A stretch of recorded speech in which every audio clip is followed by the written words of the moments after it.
Bonjour à tous et bienvenue depuis très longtemps. Ça fait au moins un mois et demi, on n'a pas fait de podcast. Du coup, sur le Hormescast.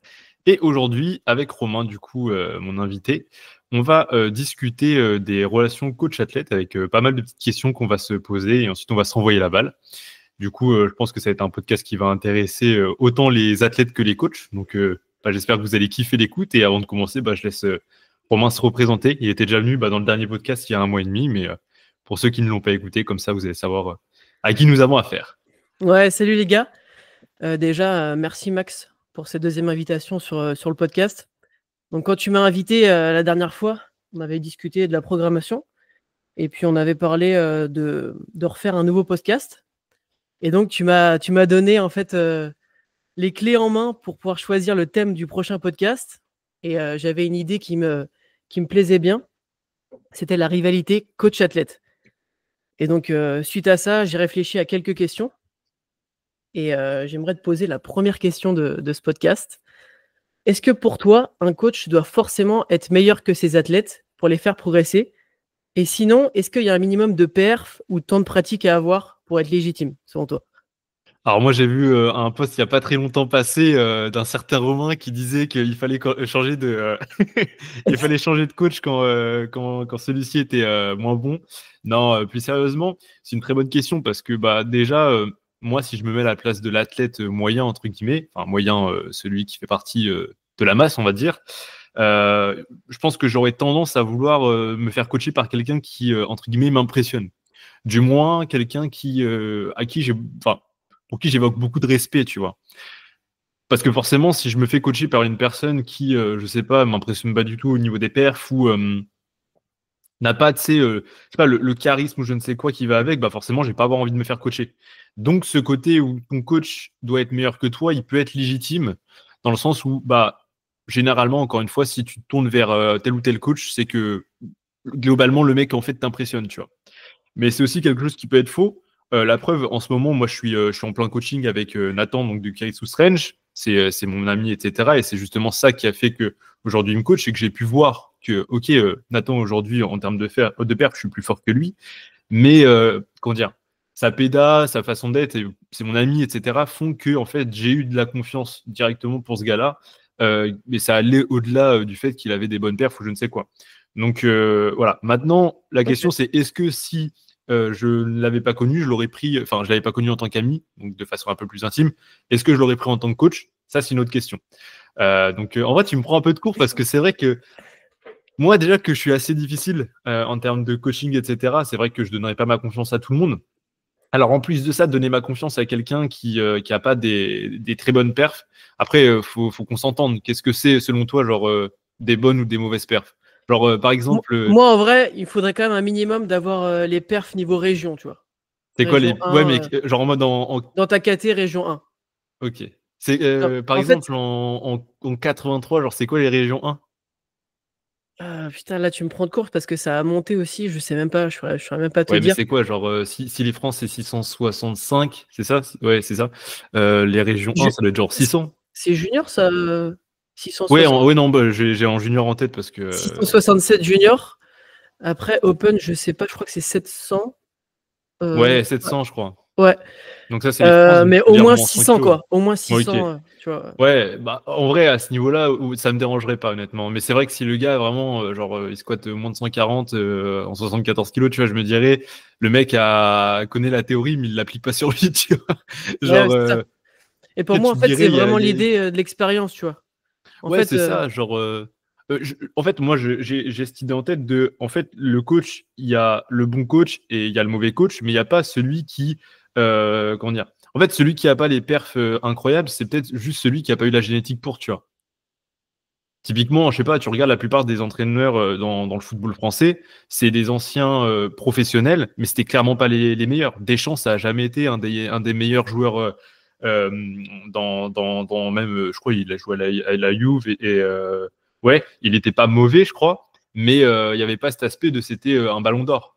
ouais, pourtant, aujourd'hui, il a mené l'équipe de France jusqu'au prime. Voilà quoi. Donc je pense que c'est la même chose dans le power. T'es pas obligatoirement, et au contraire, des fois on peut voir que dans le power, il y a des athlètes qui sont vraiment beaucoup trop investis dans leur carrière personnelle et ça fait d'eux pas forcément des bons coachs. Parce Ouais, ça, que je suis d'accord. ça va aussi dans les deux sens. Hein. C'est pas le bon athlète qui fait le bon coach, mais c'est pas le bon coach qui fait le bon athlète non plus. Mm. Donc pour moi, c'est une question de cohérence. Je regarde, je vais analyser le mec. Déjà, si je le suis, c'est que il a des probos qui me parlent. Il a une façon de faire qui me parle aussi, tu vois. Maintenant, forcément, si le mec, il a ni la façon de faire, ni les perfs, bah, de toute façon, je vais pas le follow et ce sera pas mon coach, tu vois. Donc, je dirais que c'est un tout, en fait. Mais c'est une question qui est très dure parce que je pense qu'elle est très personnelle, en fait. Genre, pour moi, déjà, quand tu prends un coach, c'est une rencontre. C'est pas, tu prends pas un coach parce que tu es tombé sur son fil Insta et tu t'es dit, ah ouais, il a une bonne DA, tu vois. Même si beaucoup le font, malheureusement, c'est un peu con parce que bah, du coup, tu prends le risque comment dire, de te mettre en relation avec un coach qui ne correspond pas. Mhm. Mais moi, dans ma vision, en tout cas, si je prends un coach, c'est parce que je le connais personnellement. Ok. Et ces perfs, du coup, n'auront pas. Et c'est pour ça, du coup, que t'as pris Nathan parce que t'avais un bon feeling avec. Bah, pour l'histoire, en fait, c'était. Moi, en fait, j'étais en auto-coaching depuis super longtemps. Genre, moi, je suis quelqu'un qui adore tester tout sur lui. Et du coup, bah, je m'étais toujours dit que j'allais être restreint dans un coaching, tu vois. Et en gros, les gars, ils ont fait un jeu concours. Et pour rigoler, tu sais, vu que c'est mes potes, et voilà, j'ai commenté le jeu concours pour y participer. Et je l'ai vraiment gagné, le jeu concours. Donc, vas-y, en vrai, j'ai dit à Nathan, tu vois, en vrai, si un jour je devais prendre un coach, bah, ça aurait été avec toi, parce qu'en vrai, j'ai grave envie de. Tu sais, encore une fois, c'est mon pote, du coup, tu as envie de faire des choses avec, tu as envie de partager des moments, etc. Et du coup, bah, suite à ça, j'ai commencé. Donc, je m'étais dit, je vais partir sur les 3 mois de jeu concours. Et ensuite, je vois comment ça se passe. Et en fait, je me rends compte que bah, c'est un plaisir, tu vois, genre, toutes mes facultés mentales, je les mets dans mes athlètes et non plus dans ma proc, tu vois. Mm. Et du coup, il y a ce truc de genre, je me sens beaucoup plus à l'aise à l'entraînement parce que je laisse le cerveau de côté. Même si j'étais pas, tu sais, ce genre de mec qui. Il y en a, ils se prennent trop la tête avec leur prog. Moi, Ouais, j'avais ouais. mon plan, j'avais confiance en mon plan et j'étais pas là en plein milieu du bloc à me dire, ouais, est-ce que je suis en train de faire les bons choix, tu vois. Il y avait quand même ce truc de, bah, à la fin du bloc, je dois refaire mon nouveau bloc, faut que je réfléchisse un minimum, etc. Et en fait, au bout d'un moment, quand tu coaches 50 plus athlètes, t'en as un peu marre, tu vois, et tu préfères te concentrer sur eux, quoi. Donc, pour l'instant, je suis en coaching avec lui. Là, il m'accompagne à ma compète en fin de semaine. Ça va être cool et c'est un régal de travailler avec lui. Mais du coup, voilà, encore une fois, Nathan n'a pas mes perfs, mais pour autant, c'est quelqu'un que j'estime et j'ai grave confiance en lui. Donc, voilà.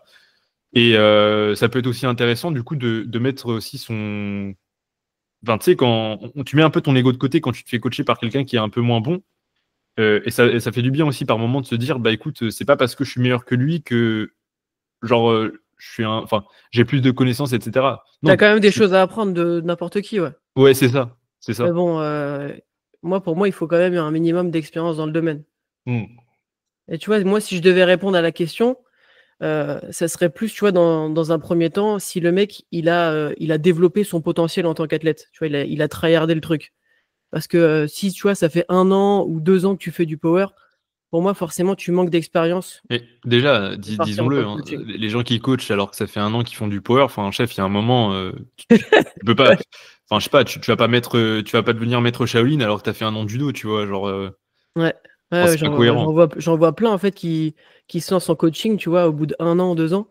Moi, tu vois, j'ai attendu 4 ans, en plus 4 ans en étant coaché, pour en fait me sentir légitime à coacher et tu vois, apporter de la vraie plus-value à mes athlètes. Et ouais, je pense que si t'as pas en fait tryhardé le truc, développé ton potentiel en tant qu'athlète, fait des compétitions, passé par des phases de stagnation, de blessures, tu vois ce que je racontais en commentaire sur ce post, bah pour moi en fait tu vas manquer d'expérience au global qui peuvent te servir du coup dans ta pratique en fait du Ouais. coaching et Mais imaginons, t'as tryhard le process, mais t'es toujours gaze.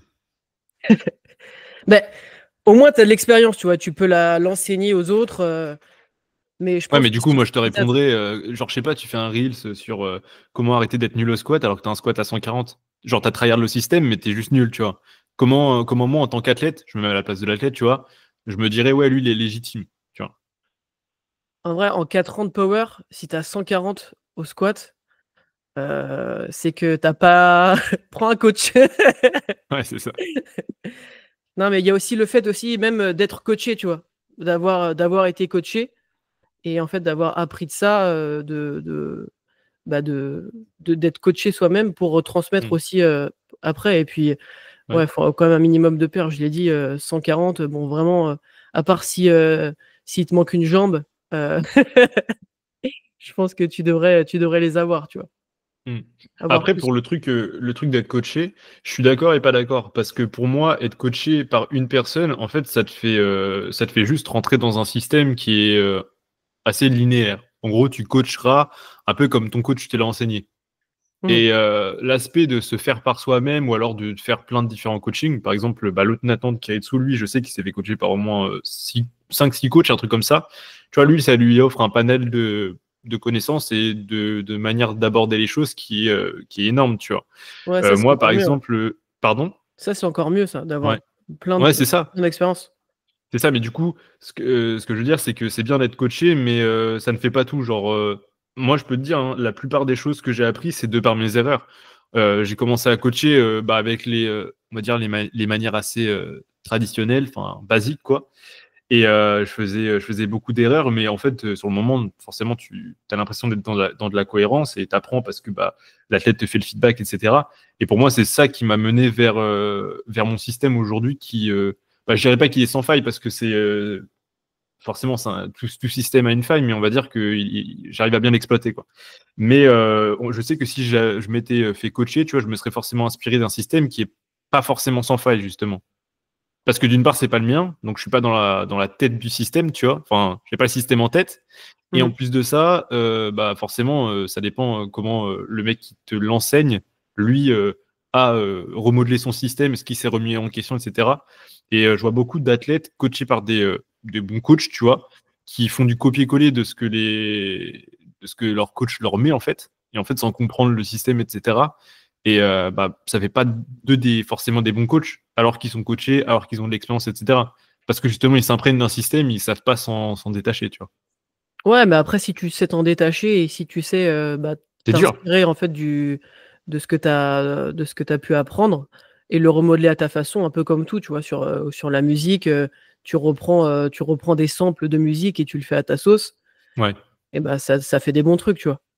Puis Ouais, je suis d'accord. c'est bien, tu vois, même tu vois, si tu as une idée en fait de ton système, de prendre des idées d'autres systèmes et pour améliorer ton système. Mais bon, Je suis d'accord avec toi. ça fait beaucoup de Moi, systèmes. ouais, c'est Magic System, là. Magic System. En vrai, là, on part sur un autre sujet, mais en vrai, ça va durer quelques minutes. En vrai, je trouve le power, c'est un sport genre giga. Enfin, la programmation en powerlifting, c'est genre enfin, une façon giga empirique de faire les choses. Genre, tu regardes un petit peu ce qui se fait, tu fais des liens, du coup, basés sur voilà, bah, la définition d'empirique, c'est basé sur un ressenti, sur une observation, et ensuite t'adaptes, tu vois. Donc, c'est vrai qu'au niveau du système, faut juste genre être cohérent en fait. Genre, s'il y a un Ouais, mot ouais. à mettre, c'est de la cohérence. Du coup, pour conclure, bah, moi de mon côté, je te dirais que la perf, il en faut un minimum. Genre, faut que le mec m'impressionne un minimum et que je vois qu'en fait, à l'entraînement, il met de l'intention. Tu vois, encore une fois, Nathan, c'est le mec, je pense, c'est un des gars les plus investis que je connais.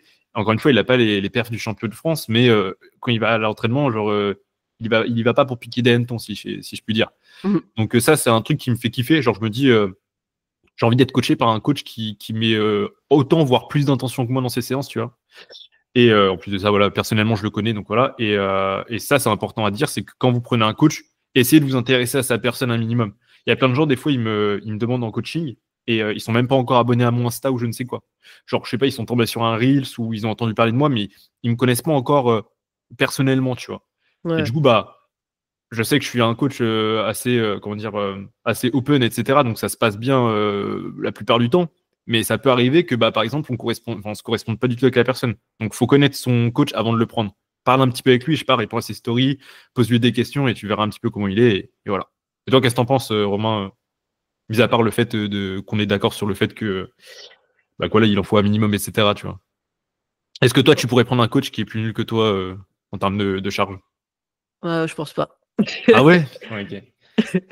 Je pense pas. Bon, après, enfin, faut quand même un minimum. Là, j'ai été coaché pendant 4 ans, 5 ans, je sais plus. Ça Ouais, fait un 5 an que ans. tu es en auto-coaching, tu m'as dit? Ouais, là, ça fait 1 an que je suis en auto-coaching. Ouais. Pour l'instant, je me développe en tant que dans l'auto-coaching. Je fais des tests et tout, comme toi. Donc, je me plais bien là-dessus. J'arrive à progresser en auto-coaching, donc je suis très content. Mais ouais, on m'a déjà posé la question sur si je reprenais un coach, qui je prendrais. Et franchement, j'arrive pas à répondre à cette question encore. Mec, dans le milieu francophone, je suis désolé, mais genre, ouais, en fait, il y a que à mes amis en qui j'ai confiance, tu vois. Ouais, Je me verrais pas, je sais pas, DM, je sais pas, un coach qui est connu en France, honnêtement, ça m'attire pas du tout. Mais c'est compliqué aussi de donner sa confiance ouais, en à vrai, c'est chaud. quelqu'un. C'est chaud. Parce Et que, comme tu l'as dit, c'est relationnel, tu vois. ouais, ouais. Bah, c'est ça. Et Nathan, heureusement que c'est mon pote parce que je lui donne beaucoup, beaucoup mon avis quand même, tu vois. Ouais. Et je sais que personnellement, moi, en tant que coach, alors l'avis de mes athlètes est important, mais c'est vrai que ça me frustre un peu dans mon travail quand l'athlète veut trop driver le truc, tu vois. Mmh. Donc Nathan, heureusement que c'est mon ami parce que sinon je lui casserais grave les couilles. Et c'est déjà sur mon cas, mais c'est compliqué en vrai. Après, c'est des types de personnalités. Moi, je sais que je suis quelqu'un qui adore le contrôle, tu vois. Donc forcément, Ouais. moi, l'auto-coaching, ça me correspond. Par contre, on va dire que 90% des gens aiment se faire driver. Et en plus, les gens ne sont pas tous coachs, tu vois. Genre, en fait, Ouais. quand t'es un coach, c'est compliqué de se faire coacher, je pense. Bah ouais, et puis tu rentres vite dans un système de co-création parce que toi aussi, en fait, Ouais. t'es expert dans le domaine, du coup, t'as envie de t'impliquer aussi même, tu vois. Ouais. C'est dur Bah, de faut de trouver le coach déléguer, quoi. qui est d'accord avec ça. Ouais. Ouais, voilà. Ok. Bon, Bon, je pense bah, qu'on a fait écoute. le tour sur la première question, merci. Bon, bah, On passe à la deuxième. Est-ce à que tu deuxième penses sur 10. Tu veux Non, que j'en pose une ou tu veux poser toi? vas-y, je pose, si tu veux. Comme Vas-y, tu veux. vas-y, j'en fais une. Comment gérer un conflit avec un athlète lorsque le feeling ne passe plus? Faut-il privilégier la confrontation directe, quitte à risquer d'être perçu comme un coach sévère ou négatif, ou adopter une autre approche pour préserver la relation tout en restant professionnel? En gros, est-ce qu'il faut être franc? Est-ce qu'il faut dire les termes? Ou est-ce qu'il faut rester, on va dire, commercial, même si tu as envie de l'insulter, tu vois, genre. En vrai, pour répondre à cette question, j'ai pas trop d'exemples parce que ça m'est pas arrivé que Le j'ai un mec est parfait, il a jamais eu de problème. ouais, franchement, j'ai pas eu de vrai mauvais feeling avec un de mes athlètes, de gros désaccords. Donc, pour répondre, à ta question, je dirais, de privilégier, en fait, la communication avec l'athlète. Si jamais, il y a un désaccord, un truc qui va pas, de prendre le temps d'échanger avec lui, tu vois? De faire un call. Heu, C'est la réponse du gars qui n'a jamais eu d'athlète compliqué, lui. Après, si c'est pas possible, Ouais. bah, ça sert enfin, je dirais, si la relation, elle devient, limite toxique, tu vois? Ça sert à rien de continuer, tu vois? Ça reste, comme tu l'as dit, un relation coach-athlète, tu vois? Tu dois être, heu, c'est une relation de confiance, déjà, de base. Ouais, clairement. Et si tu as plus confiance en ton coach ou en ton athlète, franchement, c'est pas fun, tu vois? De travailler comme ça. Et puis même pour, l'idée, en fait, c'est d'avoir le même objectif. Et Hmm. si l'objectif, bah, n'est plus le même, ça sert à rien de continuer pour moi. Et toi, tu en Hmm. penses quoi? Bah, moi, du coup, j'ai beaucoup de feedback là-dessus parce que bah, j'ai coaché quand même pas mal d'athlètes et forcément, on va dire que c'est à 98% du temps, ça se passe bien, mais il reste toujours le petit pourcent en plus. Donc, globalement, déjà, une relation qui se passe mal, c'est une relation qui se passe bien au début, puis qui se dégrade à cause d'éléments X, tu vois. Les éléments, ça peut être par exemple une stagnation, genre l'athlète qui commence à être frustré dans sa pratique parce qu'il y a de la stagnation. Alors, quand on dit stagnation, on entend la stagnation due à la programmation, mais aussi à toutes les choses qui sont autour. Le fait Mmh. de ne plus s'investir, le fait de ne plus récupérer, etc. Enfin, il y a plein d'aspects. Mais du coup, il y a la stagnation qui amène la frustration. Il y a aussi le besoin aussi de se tester. Généralement, il y a beaucoup d'athlètes qui se sentent frustrés quand tu leur mets des barrières pour les limiter dans non pas dans leur progression, mais les limiter dans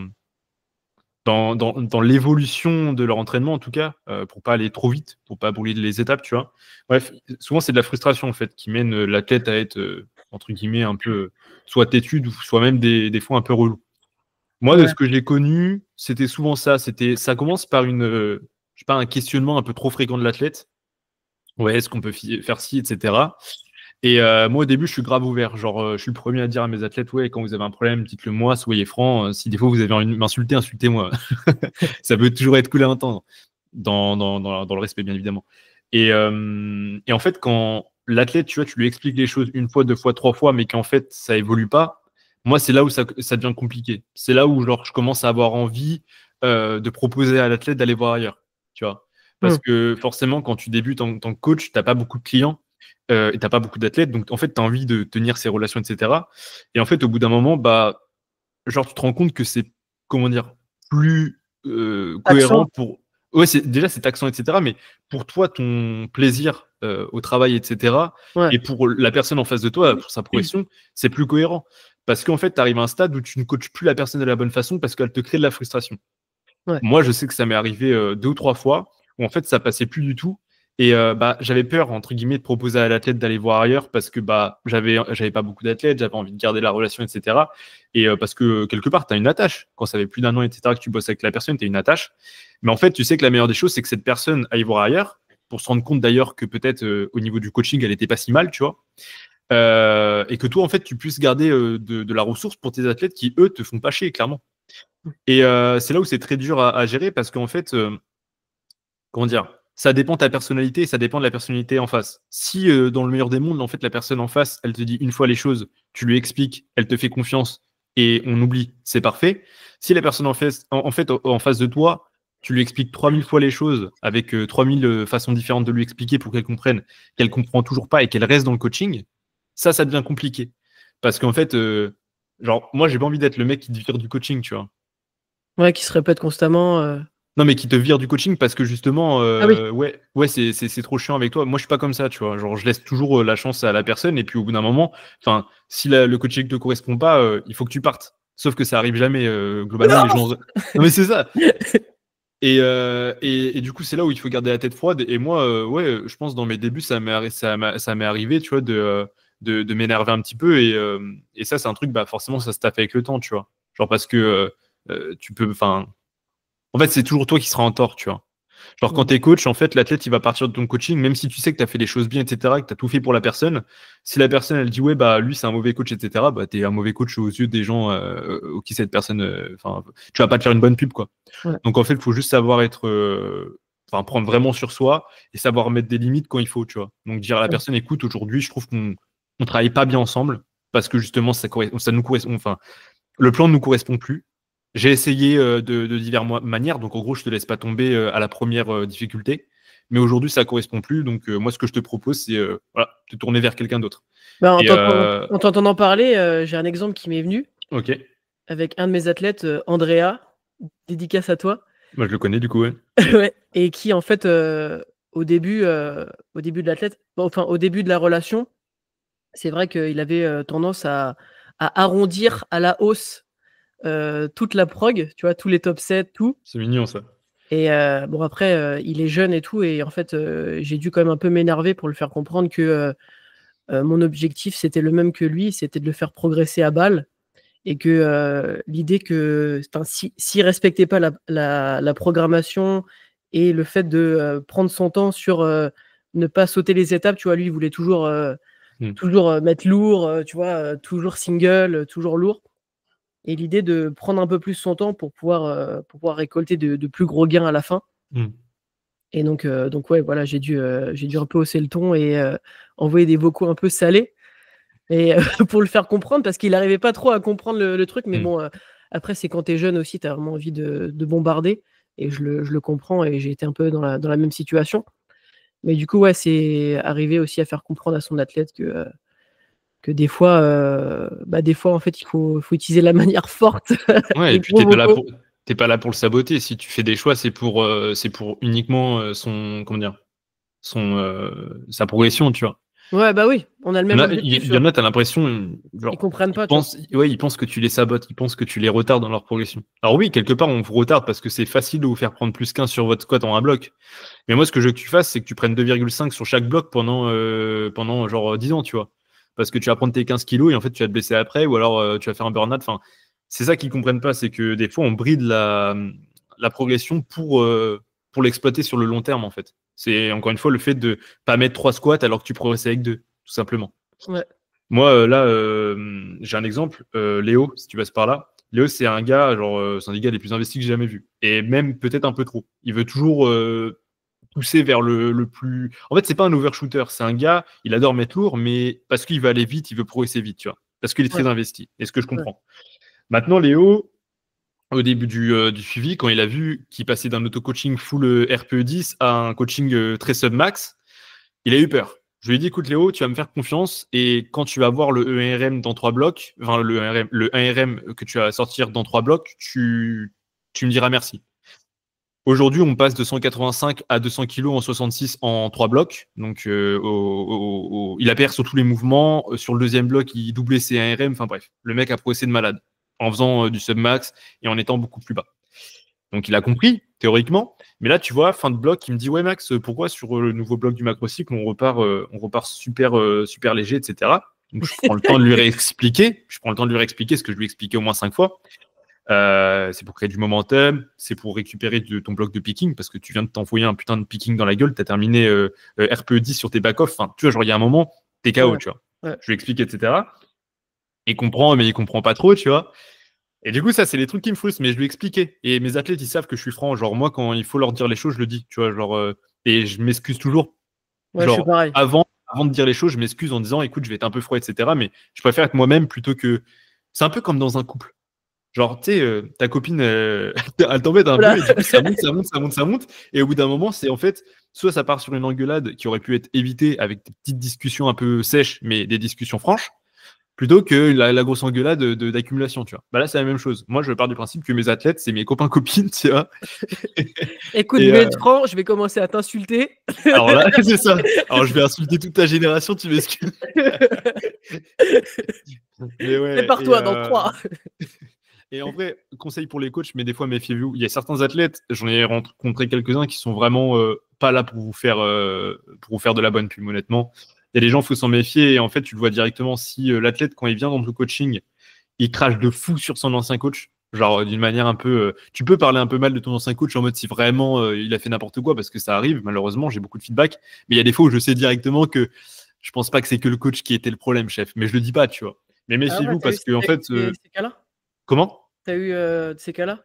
Ah bien sûr. Bah, après, des appels téléphoniques, j'en ai très souvent. Donc, même si ça conclut pas sur un coaching, j'ai beaucoup. Enfin, honnêtement, il y a tous les coachs de France qui y sont passés, tu vois. Donc, c'est pour ça que je me dis, en soi, quand t'es coach, tu es exposé à la critique et que tu fasses du bon boulot ou pas, tout le monde sera. Enfin, tout le monde sera critiqué au final. Mais ce que je veux dire par là, c'est qu'il faut se méfier aussi des athlètes qui se remettent jamais en question et en fait en fait, je sais pas si c'est un nom, mais ça doit être le syndrome du c'est pas moi. Genre en mode Oui. toute leur vie, c'est eux les victimes. Et c'est jamais la faute de eux, c'est la faute des autres, en fait. Ils prennent pas la responsabilité de leur acte. C'est ça. En fait, ils projettent sur les autres tout leur malheur. En gros, c'est les autres qui sont responsables de leur malheur, tu vois. Et en gros, moi, ces athlètes-là, je leur explique bien les termes dès le départ, tu vois, pour être sûr qu'ils soient en corrélation, en accord avec moi, tu vois. Je leur explique, bah écoute, la progression, elle va arriver parce qu'on va collaborer ensemble. Moi, si tu t'investis pas, etc., bah, je serai un mauvais coach pour toi parce que j'aurai pas la data nécessaire, etc. Et en fait, si je vois que le coaching n'avance pas parce qu'elle se remet pas en question la personne, bah, au bout d'un moment, ça mène tout simplement à une rupture du coaching et bah, la personne ira de coach en coach jusqu'à se rendre compte que c'était peut-être elle le problème. Ouais. Mais heureusement, 95% des gens que je coach, c'est des amours et franchement, je suis chanceux. Cœur sur eux. Big love à eux, ouais. T'as peut-être quelque chose à rajouter sur cette question? Non. Bon, je pense que c'est une bonne introduction à la question principale du podcast. Qu'est-ce que ça enchaîne, c'est fluide. Est-ce que tu penses que la rivalité... Est-ce que tu penses qu'il peut y avoir une rivalité entre un coach et un athlète? Et est-ce que tu penses que c'est plutôt une bonne chose ou un frein à la progression d'un athlète? Alors, SO Justin, qui sera à la même compétition que moi ce week-end, dans la Oula. même KT. Alors, Justin. Est-ce que tu vas le filmer, Justin? Non, il a fait une prépa de chacal. Il a fait voler en dernière semaine 2,32,5 sub 8 au squat. Il a fait un terre sub 8 2,82,5. Enfin, le mec va me fumer. Il y a juste au bench où je lui mets une drill, mais non, peut-être au terre, j'irai tirer sur les 300, on verra. Mais en tout cas, ouais, avec Justin, c'est annoncé. Depuis le début de la prépa, on s'envoie des petites balles, mais c'est ce qu'on kiffe. Et moi, franchement, s'il termine devant moi, je suis super content parce qu'en fait, c'est que j'aurais fait du bon boulot avec lui, tu vois. Donc, non, moi, j'ai toujours dit, en tant que coach, je préfère que mes athlètes réussissent que moi, je réussisse, tu vois. Donc, c'est pour ça que là, si on se qualifie pour les France, enfin, si je me qualifie pour les France, je me qualifie pour Justin, Oscar et tous les autres 83, mais pas pour moi. Moi, j'irai coacher pour les 83, mais pas pour moi. Donc, je fais pas la compète. Donc, non, moi, la rivalité, c'est les gars, soyez meilleurs que moi. Genre, je veux des athlètes meilleurs que moi. Et heureusement, parce qu'en fait, quand tu coaches meilleur que toi, c'est que tu évolues dans ton coaching. Globalement, quand tu es un coach débutant, tu coaches du débutant, tu vois. Moi, c'est une consécration de coacher des athlètes qui me mettent une drill sur tous les mouvements, tu vois. Ouais. Genre, le mec me fait confiance alors qu'il est plus fort que moi. Justement, ça, c'est une consécration. C'est qu'il connaît, entre guillemets, la valeur de mon taf, tu vois. Donc, non, la rivalité, moi, je la kiffe. Et c'est même pas une rivalité, c'est en mode sois meilleur que moi. Par contre, du coup, dans l'autre sens, est-ce qu'il y a des athlètes qui peuvent être rivales? Ouais, j'ai déjà entendu. Une fois, j'avais un appel téléphonique avec un 74, il me semble. Et il me dit, ouais, je l'ai jamais coaché au final. Il me dit, ouais, j'aimerais bien être coaché avec toi, mais est-ce que tu es toujours en 74? Je dis, ouais, en ce moment, je suis en 74, etc. Enfin, voilà, pourquoi? Il me dit, ah ouais, non, parce que j'ai pas envie que mon coach soit en 74, tu vois. Le mec n'avait même pas le niveau R2, tu vois. Genre, je sais pas pourquoi il fait le. Je sais pas pourquoi il faisait le gars, tu vois, mais du coup, je lui ai dit, mais enfin, je lui ai pas dit, ouais, chef, enfin, je veux bien, à la limite, t'es top 2 France 74 et je sais pas, ton coach est le top 1, ok, je veux bien, tu vois. Mais là, C'est mec, vrai que tu sabotes tous les 74, Maximilien. non mais c'était un gars en Normandie et j'étais là en mode, enfin dans ma tête je me disais mais je te mets 300 kilos de total presque, tu vois, genre chef, genre on n'est pas dans la même, on joue pas dans la même cour, même si voilà je suis pas incroyable, enfin voilà. Et du coup à ce moment-là je me suis rendu compte qu'il y avait des gens qui créaient de la rivalité avec les gens de la même caté qu'eux, même si voilà. Mais si jamais tu étais top 1 France, est-ce que tu penses que tu pourrais coacher efficacement le top 2? Bah, c'est ce que je viens de te dire. Genre là, en l'occurrence, je pourrais comprendre. Alors, je pourrais le coacher efficacement parce que moi, j'ai cette vision de je suis coach et non pas. Enfin, je suis coach avant d'être athlète. Donc, en gros, si le mec me bat, c'est que j'ai bien fait mon boulot. Par contre, oui, forcément, si je suis top 1, ça veut dire que je suis investi plus de mon côté athlète que de mon coaching. Ça va être dur de me dire le contraire. Parce que du coup, je suis un athlète potentiellement international et donc professionnel. Et donc, non, je pense que j'aurais pas envie de coacher le mec qui potentiellement va me prendre ma première place et mon argent, du coup. Ouais, en vrai, là, c'est chaud. Ouais. Et c'est un peu l'idée aussi de se mettre sur la casquette coach ou la casquette athlète. Tu vois, si tu es trop investi en tant qu'athlète, ça peut un peu biaiser ton coaching. Les deux ne vont pas ensemble. Ouais. Genre, il y a trop de gens qui disent oui, tu peux être un bon athlète en étant un très bon coach, mais tu peux pas être un très bon coach et un très bon athlète. Même si tu as énormément de connaissances, etc., et j'ai des noms en tête, en fait, dans l'investissement, au niveau des retours, au niveau de ce que tu mets en place pour tes athlètes, etc., il y aura toujours une faille quelque part. Parce qu'en fait, tu auras trop d'énergie dépensée à la salle et du coup moins dans ton coaching. Donc en fait, peut-être tu seras un bon athlète, tu seras un bon coach, tu sauras bien programmer tes athlètes. Par contre, il y aura des retours qui vont être skippés. Il y aura pas de mise en place d'événements. Tu vas pas créer de nouvelles choses pour tes athlètes. Enfin, il y aura toujours un truc qui manque si tu t'investis Ouais, ouais, plus ouais. d'un côté que de l'autre, quoi. Ouais, je vois ce que tu veux dire. Et toi, du coup, est-ce que tu as t'as déjà eu un feedback sur ça? Sur la rivalité? Ouais, Ouais. Bah, j'ai deux athlètes là. Bah, j'ai Andrea qui lui est même un peu plus fort que moi au squat. On se bataille là-dessus. ok. Et puis qui est plus fort que moi au terre. Donc on Ouais, s'envoie t'as les bons. des petits pics. On s'envoie des petits pics. Et puis bah, Merlin qui est de Normandie aussi, qui me rattrape bien au bench. Et du coup, dans ses retours, ça me fait marrer de le voir dire fais gaffe à toi, bientôt, je vais bench plus que le coach. Ça me fait Merlin marrer. est en Et... 66. non, il est en 74. Ouais, c'est vrai. T'entends mon chien ou pas? Ah, c'est ton chien? Ouais. Il y a quelqu'un qui est enfermé dans ta cave ou quoi, là? Non, là, je crois qu'il veut aller se promener. T'es respecté par ton chien, non? Ouais. Mais, ok. T'inquiète, je l'entends. Ton micro, il est amusé, t'inquiète, je l'entends pas. Ok, ça Ah, va. si, ok. Il est en train de causer. Il est trop marrant. Ouais, non, carrément. Et en fait, je trouve que c'est une carte à jouer en fait en tant qu'athlète.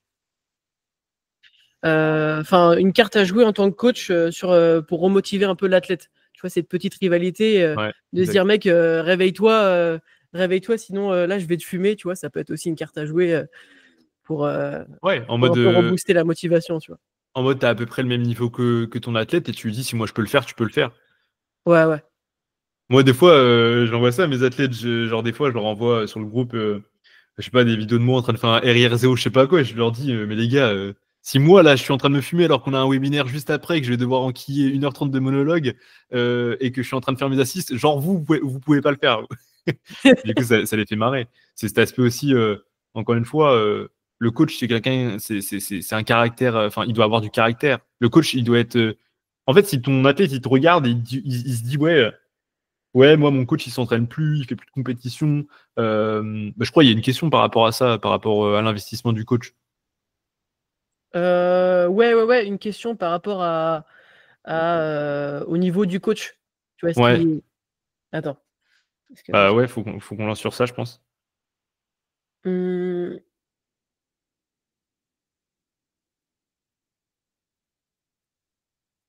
Est-ce que tu penses qu'un athlète peut perdre confiance s'il voit que son coach ne se la donne pas, ne performe pas régulièrement? Ah, mais du coup, c'est ce que j'allais dire. Pour C'est ça, moi, exactement. pour moi, quand t'es coach, t'es quelqu'un qui doit inspirer ton athlète. Genre, typiquement, tu dois être la personne qui dit fais ce que je dis et regarde ce que je fais, tu vois.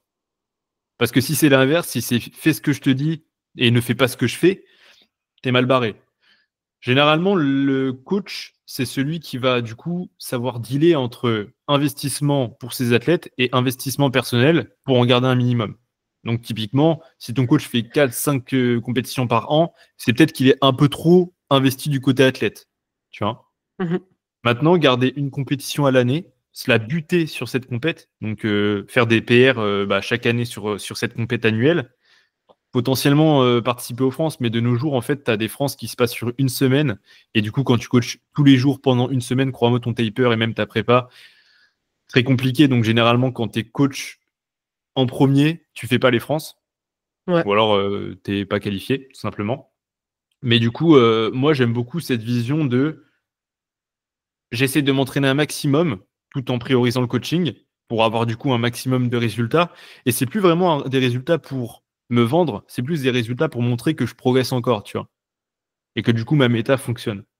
Et, euh, et du coup, ouais, moi je suis le premier à mettre des gros RIR0 en story, etc. Parce que j'ai envie de montrer, ici on s'entraîne, tu vois.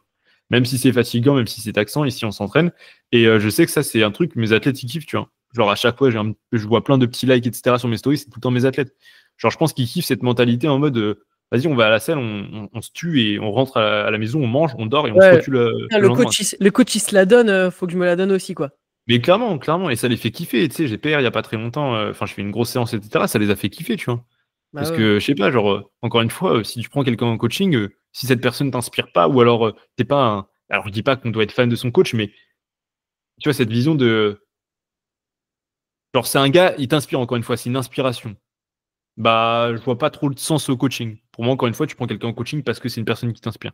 Et donc, oui, forcément, si le mec, ça devient un papy qui s'entraîne plus, qui se met au running, bon, c'est le même du moment, mais genre le mec change de sport, etc. Il y en a plein qui font ça, hein. Bah, Ouais, personnellement, moi, ça perd en valeur. Genre, je vais me faire coacher par un mec qui est plus passionné par son sport, genre. Tu vois. ouais, carrément. Je suis d'accord. T'en penses quoi, toi? Moi, je suis d'accord, mais du coup, ce que tu viens de me dire, toi, tu répondrais plus oui à la question, du coup. Genre, on peut perdre confiance Ah ben, 1000 fois. si on le voit pas performer, quoi. À part si c'est ton athlète que t'as depuis 2 ans et le mec, en fait, il connaît ta vie, il sait qu'en ce moment, tu t'entraînes plus parce que t'as des problèmes, etc. Enfin, mais si c'est le mec, genre ça fait 3 mois il te coach, enfin 3 mois tu le coach, c'est pas vraiment un lien, etc. Ou même potentiellement le mec qui voudrait te prendre en coaching mais qui hésite, si tu t'entraînes plus, tu peux être sûr que à 80% du temps, le mec il va pas. Hmm. Soit il va se casser, soit il va. Et toi, tu pourrais pas être coaché par un mec qui fait power, superset, natation et Ah, running? c'est mort. J'ai pas envie d'être coaché par Bazinga, hein. Bah, si tu passes par là, je rigole. Non, non, si mon coach il fait du body, il y a un moment, enfin, ça arrive en plus qu'il y ait des athlètes qui viennent et qui étaient coachés avant par un coach de body ou un coach de, je sais pas, un autre sport, tu vois. Et ils me disent, bah, le mec, juste, il sait pas de quoi il parle. Bah, c'est pareil pour moi. Il y a un moment, en fait, entre ce que je sais aujourd'hui et ce que je saurai dans 20 ans, avec l'évolution de la science, l'évolution des techniques de travail, etc. En fait, si j'arrête le sport aujourd'hui, tu peux être sûr que dans 20 ans, je vais passer pour un OG. Ah, ma caméra l'a coupé. Bon, je vais me mettre en caméra normale parce que ça doit être la caméra qui a plus de batterie. Tac. Bon, la qualité Oh va là perdre un petit là. peu. Le backup. De toute façon, personne ne regarde les visages des gens sur les podcasts. Ouais, du coup, je disais, ouais, si aujourd'hui j'arrête comment dire, j'arrête de coacher, enfin de faire mon sport, en fait, je vais perdre énormément en connaissances. Et d'ici, je sais pas, genre 10 ans, quand ça aura évolué, etc., en fait, je vais parler comme un OG, je vais coacher en mode, ouais, fais de la force brute. Tu sais, je vais dire des trucs en mode de daron. Parce qu'en fait, je me serais pas mis à la page parce que j'aurais arrêté de pratiquer ce sport, tu vois. Mais oui, puis C'est un peu comme le prof à Staps. Il a appris des choses il y a 30 ans et il s'est jamais mis à la page et du coup, il dit, ouais, alors l'acide lactique, nanana. Et tout le monde le regarde en mode, chef, tu dis de la merde, tu vois. Parce que le mec ouais. s'est jamais mis à la page, il a arrêté. Et puis même ton entraînement t'aide à bien coacher parce que même toi, dans ton entraînement, tu sais, tu penses à des trucs, tu exécutes des trucs. Et du coup, ça peut te faire penser à des points techniques que tu vas Mm. ressortir aussi après à tes athlètes sur des moments donnés. Et si tu arrêtes de t'entraîner ou si tu mets ça de côté, bah t'as plus ça, quoi. C'est un truc tout bête, mais là, depuis que je me fais coacher, j'ai de nouveau ce truc où en fait, je me rends compte que quand mes athlètes m'envoient pas leur feedback ou je sais pas quoi, je peux pas leur en vouloir. Parce que je suis le premier à pas le faire par moment, tu vois. Je suis le premier à T'es un avoir la mauvais flemme, élève. en fait. En fait, je m'entraîne bien, etc. Mais des fois, je vais juste oublier de remplir mon template. C'est un oubli, c'est pas que je veux pas. Ouais. Et avant, j'étais très indulgent avec enfin, pas indulgent avec mes athlètes. J'étais très, chef, il y a un moment, tu vois, si à la fin du bloc, je peux pas analyser ton bloc, ben en fait, je peux pas travailler. Ce qui est légitime, tu vois. Mais d'un autre côté, maintenant, j'arrive un peu plus à me mettre à leur place et de me dire, bon, si c'est une ou deux séances, ça arrive. S'il me fait pas son retour de son jour ternaire, c'est pas un grand problème.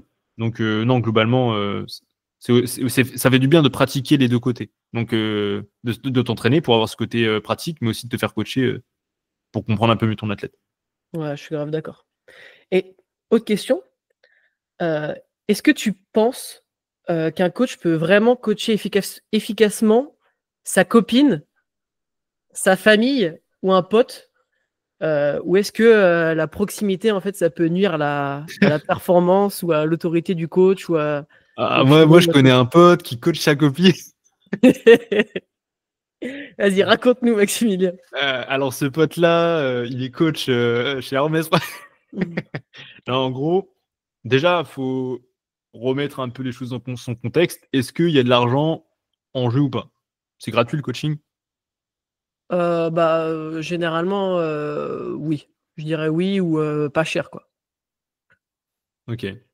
Moi, cette notion de coaching gratuit, c'est un truc, ça m'a jamais plu. Le peu de fois où je l'ai fait, le coaching gratuit, c'est quelque chose qui m'a plus, enfin, ça m'a plus saoulé qu'autre chose parce qu'en fait, il n'y avait pas l'investissement. Généralement, quand tu donnes du pain gratuitement à la personne, elle va pas manger le crouton, tu vois. Est-ce que le mec chez Hermès Process qui coach sa copine, c'est gratuit ou pas? C'est- En fait, à partir du moment où tu as une copine qui devient une de tes athlètes, c'est compliqué de lui mettre un tarif, tu vois. Après, si c'est dans l'autre sens, par exemple, si bon, voilà, mais si imaginons tu coaches quelqu'un et ensuite par mégarde ça devient ta copine, moi Ah, je mais... trouve ça bien de laisser un petit prix quand même, tu vois. Mais bah faut que ça Ah ouais. arrive. Et Ok. généralement tu essaies de rester professionnel tout de même. Oui, Mais oui. non, non, en ce qui concerne du coup l'investissement, etc. Moi, en tout cas personnellement, je sais faire la part entre le privé et le professionnel. Hmm. J'ai jamais eu de problème avec ça, de vraiment me dire, bah écoute, là, on est dans un contexte pro. Donc, par exemple, imaginons, il y a une copine, etc. Non, tu me fais ton retour comme tout le monde. Je vais pas faire ton retour à 19h alors que les autres, c'est 8h. Je vais pas faire ta prog si ta prog, elle est pas remplie. En fait, je suis même peut-être plus dur avec mes proches qu'avec mes athlètes, entre guillemets, éloignés. Je coach aussi beaucoup d'amis, parce qu'en fait, quand tu coaches pendant plus de 2 ans une personne, ça devient ton ami au bout d'un moment. Mhm. Et ces personnes-là, c'est des personnes, je leur dis clairement plus les termes et j'en attends encore plus d'eux que si c'était quelqu'un qui venait de rejoindre le coaching. Donc moi, à ce niveau-là, ça crée pas d'interférence. Maintenant, de l'autre côté, parce qu'une relation, c'est toujours bilatéral, de l'autre côté, est-ce que la personne a cette vision? Je ne sais pas. Et par moment, non. Donc par moment, forcément, si tu connais le coach, et soit c'est ton copain en sens amoureux du terme, soit c'est ton pote en sens amical du terme, bah, tu auras peut-être cette tendance à justement être plus relax, parce que tu n'auras pas cette pression de te dire, ah, il y a un mec que je connais pas vraiment qui va m'envoyer des messages à 22h en m'insultant et en me demandant mon template, tu vois. Oui, oui, oui. Donc il y aura moins de pression à ce niveau-là, et même par moment, c'est Bah, par exemple, imaginons c'est ta copine, elle aura beaucoup plus tendance à te faire les gros yeux quand tu lui dis ouais, fais attention à ta def, etc. Tu vois. Hmm. Parce qu'en fait, tout ce que tu vas lui dire, elle va le prendre un peu mal, etc. Parce qu'il y aura plus cette notion de c'est mon coach, il veut mon bien. C'est plus ouais, ça va être mon copain et il me critique. Tiens. Ouais, ouais, ouais. C'est très compliqué à gérer et c'est pas pour tout le monde de coacher ses proches. Et c'est pour ça qu'il y a beaucoup de coachs que je connaisse qui ont une copine, mais cette copine-là, c'est pas quelqu'un. Enfin, elle se fait coacher par un autre. Oui, ouais, ouais.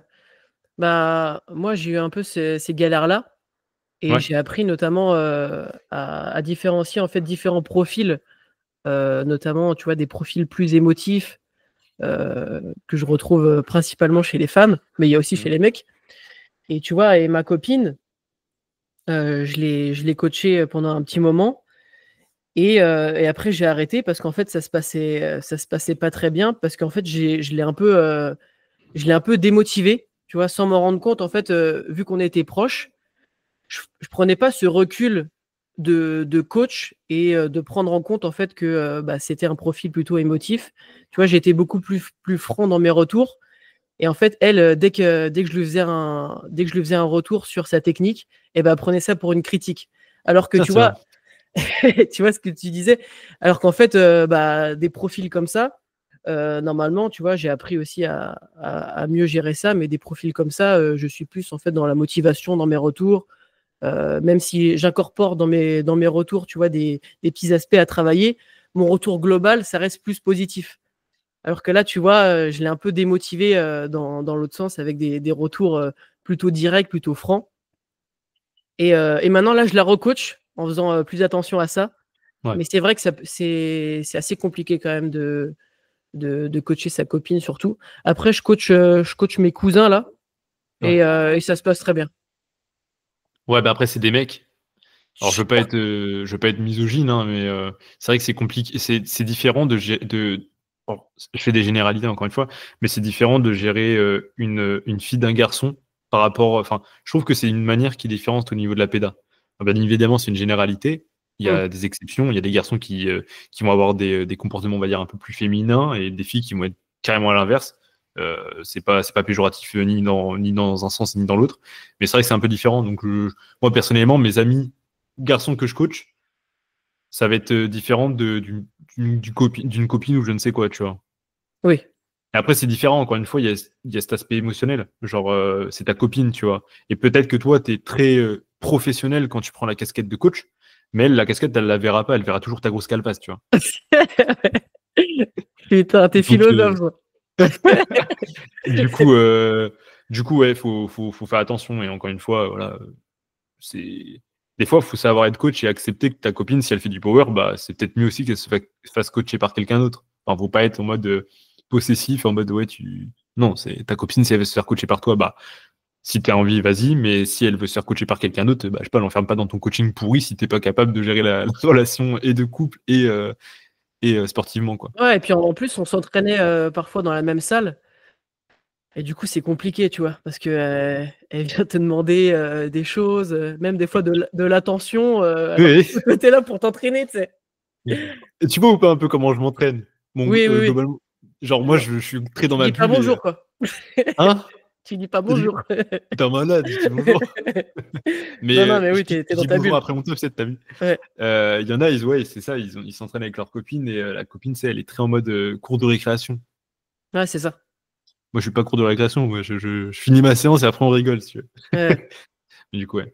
Non, non, bah, pour répondre à ta question, ouais, c'est une question d'équilibre. Est-ce que tu sais gérer ça? Oui, bah, tant mieux. Si tu sais pas gérer, bah, tant pis, quoi. ouais. Mais bien évidemment, des fois, il faut savoir. Mais c'est comme l'athlète avec qui ça se passe mal. Genre, si ça se passe mal, arrête de vouloir le garder pour toi parce qu'il te rajoute 100 euros à ton CA à la fin du mois. Des fois, c'est bien aussi de savoir perdre de l'argent pour ton bonheur personnel parce que, encore une fois, si c'est un athlète sur 50 qui te fait chier, entre guillemets, ah, vas-y, c'est bon, tu peux prendre sur toi, ça va pas te pourrir, mais ça sera toujours les 5-10 minutes de retour le matin qui font chier. Par contre, si c'est 3, 4, 5, 6, en fait, ça commence à peser. Donc, moi, ce que je suis maintenant, je suis adepte de ça se passe mal. Je propose à quelqu'un en mode bah, écoute, je connais un tel coach qui pourrait être ouvert euh, à la discussion pour potentiellement commencer un coaching avec toi, etc. Je propose. Généralement, les personnes ne veulent pas, elles veulent rester avec moi. Alors que tu sais, tu te dis, mais pourquoi tu restes avec moi alors que ça se passe pas très bien, tu vois. Bref. Et au moins, j'ai proposé. Ça m'est jamais arrivé réellement de virer quelqu'un, tu vois. Ouais, ça se fait tout seul, quoi. Bah, des fois, ça m'est arrivé une fois de forcer le truc parce que c'était insupportable et ça devenait malsain. Ok. Genre, quand la personne en face met un peu trop d'émotion dans, dans la relation, tu vois, genre ça commence à être malsain. Donc, généralement, tu prends des directives, quoi. Mais ouais, il faut savoir faire des bons choix aussi quand t'es coach et ne pas, entre guillemets, se mettre toujours derrière. Enfin, faut arrêter de penser à son CA ou alors à son nombre d'athlètes. Genre, des fois, c'est bien de se séparer des gens. Genre, ça t'évite des moments chiants, quoi. Voilà, pour répondre à ta question. Yes. Du coup, moi, je vais rebondir avec une petite question que j'avais envie de te poser, qui était, alors, faut-il mentir à son athlète pour encourager sa progression? Parce que là, tu me parlais un petit peu de ta copine, etc., avec qui tu étais un petit peu trop franc. Ouais. Et du coup, est-il préférable de dissimuler certains aspects imparfaits et valoriser l'athlète pour renforcer sa confiance ou d'être toujours honnête au risque de nuire à sa motivation? Genre, typiquement, sa DEPS, elle est à chier et c'est à 2 semaines de sa comp. Est-ce que tu lui dis, chef, ta DEPS, elle est à chier, ou alors tu lui dis, bon, essaie d'appuyer un petit peu plus, mais je pense qu'à la compète, ça va le faire, etc. On ouvrira un petit peu plus bas. Si tu regardes le podcast, elle va se reconnaître. Bon, alors, il faut savoir que moi, dans ma nature, j'ai vraiment du mal à mentir, un peu comme Pierre Chabrier, tu vois, j'ai vraiment du mal à mentir. Ouah. Je l'arrête. Et en fait, bah, du coup, j'avais tendance à, tu vois, être un peu trop, dès que je voyais en fait une cue ou un truc qui allait pas, j'avais tendance à le dire. Ouais. Et en fait, avec l'expérience des coachings et d'avoir différents types d'athlètes, je me suis rendu compte que des fois, c'est préférable bah, d'omettre certains points ou de le faire passer un peu mieux, tu vois, pour garder pour garder la motivation de l'athlète, notamment bah, les athlètes femmes qui peuvent direct se brider en fait dès que tu leur dis un truc. Oh putain, tout est nul, tu vois. Genre tu Ouais, leur c'est dis un ça. point technique, oh là là, c'est de la merde mon squat. Alors qu'en fait, son squat, il est très bien, tu vois, mais il y a juste un truc qu'elle pourra faire un peu mieux, appuyer un tout petit peu plus. Et Peut-être tu le ouais, tournes un peu de façon un peu plus. ouais, c'est ça. Arriver à Mm. tourner bien les choses. Donc, pas forcément mentir, mais de bien amener la chose, tu vois. Et toi, qu'est-ce que t'en penses? Ouais, comme tu dis, pas forcément mentir. Parce que si la personne me demande avec honnêteté, bon, t'en penses quoi de mon squat? S'il est à chier, je lui dirais qu'il est à chier, mais d'une manière différente. Après, ça dépend des profils. Il y a des gars à qui j'aime bien parler de façon crue, parce que Oui, ça les remotive, tu vois. En mode, prendre conscience que là, ils font de la merde, c'est quelque chose qui leur fait des électrochocs.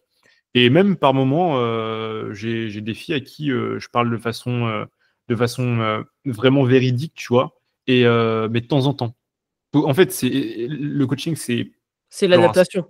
c'est surtout de la pédagogie. Genre, t'es animateur sportif, en fait. Tu vois.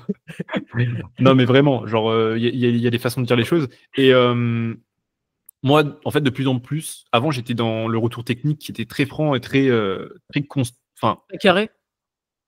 très carré et très développé. Mais en fait, plus ça va, plus j'ai tendance à vraiment, genre, te faire des retours simples avec une cue. Même s'il y a des problèmes ailleurs, en fait, c'est vraiment, on prend notre temps. Parce qu'en fait, à l'époque, certes, je te faisais une disserte, donc t'aimes la qualité du coaching. Par contre, est-ce que c'était efficient?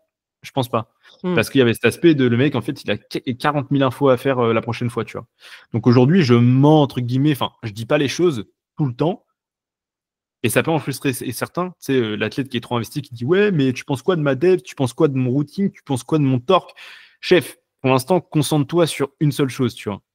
Ouais. Et quitte à faire voilà, des frustrés, je préfère faire comme ça et je sais que ça marche. Mais du coup, ouais, des fois, par moment, il faut savoir se taire et surtout aux abords d'une compète. Ça, c'est le truc, l'erreur que je vois le plus chez certains coachs, pardon, c'est de saboter le picking de leurs athlètes en leur faisant faire 36 000 changements, etc., jusqu'à une semaine avant, le jour, bon, parlons pas du taper qui n'a aucun sens, etc., mais genre, il y a des moments où tu dois parler, il y a des moments où tu dois te taire et c'est l'art du coaching, c'est ça, c'est de savoir parler quand il faut, en fait.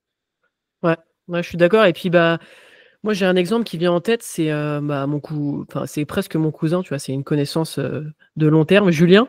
C'est des cousins. Les cousins, les cousins. Julien, qui est un profil très intellectuel. Ok. Et du coup, qui se pose 10 000 questions, tu vois, qui a envie vraiment de bien faire. Et en fait, il oublie de pousser des fois. Et du coup, en fait, 80% de mes coachés. et, euh, et en fait, tu peux lui dire les bonnes cues, mais s'il pousse pas en même temps, et ben, ça fera toujours une rep de merde parce que ça va pas marcher en fait. Parce que le truc principal, c'est aussi de pousser. C'est que gros, je vais te donner un conseil. Ces athlètes-là, quand tu les identifies, c'est les athlètes à qui tu dois jamais donner de cue. Moi, c'est des personnes, je leur dis écoute, Et c'est les athlètes qui demandent. très bien, mais par contre, tu vas pousser un petit peu plus. Les mots du retour, c'est pouce, intention, focus. C'est uniquement ça. Je leur donne jamais de cue et en fait, moins j'en donne, plus ils explosent.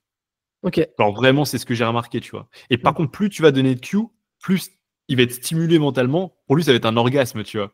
Genre, il y Ouais. aura ce truc en mode waouh, c'était incroyable quand j'ai mis mes pieds comme ça. 2 jours plus tard, tu peux être sûr que c'est catastrophique. En fait, ça va faire un effet dopaminergique, tu vois, le fait que tu vas lui donner une cue parce qu'il va l'intellectualiser. Il va, tu sais, il va y avoir un truc de maths qui se passe dans son cerveau parce qu'il y a une nouvelle chose, tu vois. Et Ouais. par contre, au bout de 2 jours, bah, c'est de nouveau la catastrophe parce qu'il oublie de pousser encore une fois. Donc, non, ces personnes-là, moi, je. Mais c'est pour ça, encore une fois, c'est savoir adapter son dialogue. Ouais. Savoir parler à qui, quand, où, comment, etc. Tu vois. Et ça, c'est un art. Et malheureusement, j'entends trop de fois, bah, d'ailleurs dans les appels de début de suivi, etc., des athlètes qui me disent, ouais, bah, alors mon coach, il me programmait bien, j'aimais bien, etc. Par contre, au niveau des retours, etc., il me parlait un peu mal, il était un peu froid, il me disait d'arrêter de me plaindre, etc. Tu vois. Et en fait, c'est là où je me rends compte qu'il y a beaucoup de bons coachs en termes de programmation, etc. Mais il y a beaucoup de mauvais coachs en termes de péda, tu vois. Ouais. Et ça, bah, c'est un truc qui se travaille, je pense. Et aussi qui est inné, forcément. Ouais, Tu je peux suis pas être. d'accord avec toi. Ça se travaille aussi avec l'expérience, tu vois, quand tu as différents Ouais. profils. Bon, après, quand t'es autiste, j'ai envie de te dire. Asperger. Non, faut plus dire ça, vu que c'est le nom d'un d'un Allemand à une certaine période. Voilà. Ah, ok. Pardon. Je me rappelle plus c'est quoi le nom de la pathologie maintenant qu'il faut dire. Tac, tac, tac. Donc ouais, globalement, faut savoir adapter son dialogue, dire la vérité quand il faut, être franc, être cru. Enfin, faut savoir adapter son dialogue. Tant qu'on a fait le tour sur la question, c'était cool. Ouais. Est-ce que tu aurais une petite question, toi? Euh, Je crois qu'on a fait le tour de ce que j'avais mis. Hein. Ok, mais on a bien discuté de toute façon. On a grave bien discuté. Hein. Je pense que. Est-ce qu'on serait pas une T'as une petite dernière, toi, ou pas? partie 2 là? Une petite partie 2. Ah, tu veux une partie 2? Ouais, je pense que pour l'instant, on les laisse sur leur Twitter de podcast. Je pense qu'ils sont pas mal. Yes? On sera une petite partie 2, je pense, parce qu'il y a d'autres sujets qui me viennent en tête. Mais, Ah, mais voilà, on carrément, vous la avec plaisir, réserve. mon chef. Donc, pour vous, pour avoir accès à la partie 2, bien évidemment, vous vous abonnez, vous likez, pour savoir qu'on fait du taf pas en l'air, pardon. Bon, du côté Hermès Process, comme d'habitude, si vous voulez rejoindre l'équipe, bon, en ce moment c'est un peu compliqué, il n'y a plus beaucoup de place, mais, il y a un certain monsieur qui s'appelle Romain et qui est en face de moi qui lui a de la place en ce moment. Donc, je vous mets ces informations en description. N'hésitez pas à aller le follow sur les réseaux, donnez-lui de la visibilité, envoyez-lui des petits messages si vous avez des questions, que ce soit pour un coaching ou même pour parler du podcast, de ce que vous voulez. Et voilà, Romain, c'était un petit mot de la fin. Bah, déjà, merci à toi, Maximilien, pour la pub. Et puis, ouais, les gars, n'hésitez pas. Hein, je suis ouvert. Venez me parler. Venez échanger. Mais écoutez, les Merci, gros. gars, on se dit à la prochaine. Ciao! Ciao.